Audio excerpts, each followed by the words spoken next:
Praise the lord. దేవుని నా మహిమ కలుగును గాక. నేను బాగున్నాను, మరి మీరునో బాగున్నానని నమ్ముచు ప్రభునందు విశ్వసిస్తున్నాను. ప్రభు నా మహిమ కలుగును గాక. ఈరోజు దేవుని యొక్క వాగ్దానం కీర్తనల గ్రంథము 23వ అధ్యాయము 6వ వచనం.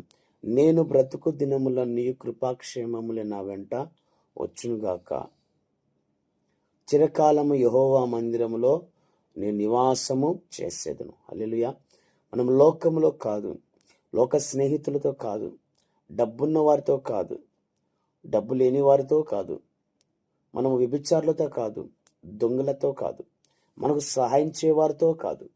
ఎవరితో స్నేహితం మనము చేయాలంటే ఈ లోక స్నేహము ఒక దినాన మోసం చేస్తుంది.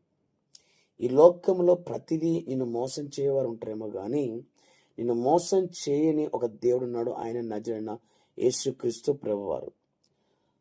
మన బ్రతుకు దినములన్నీ కృపాక్షేమం మన వెంట రావాలంటే మనము దేవుని మందిరంలో గడుపు వారమై ఉండాలి.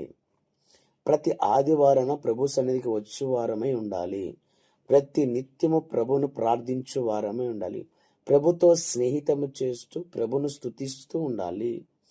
చిరకాలం యెహోవా మందిరంలో నేను నివాసము చేసేది. చిరకాలం ఎల్లకాలము దేవుని సన్నిధిలో ఉండడానికి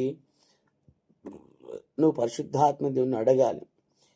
కొందరు ఉంటారు మేలులు పొందుకోవడానికే చర్చికి వస్తారు. కొందరు ఉంటారు వారికి ప్రమోషన్ ట్రాన్స్ఫర్ కోసమే వస్తారు.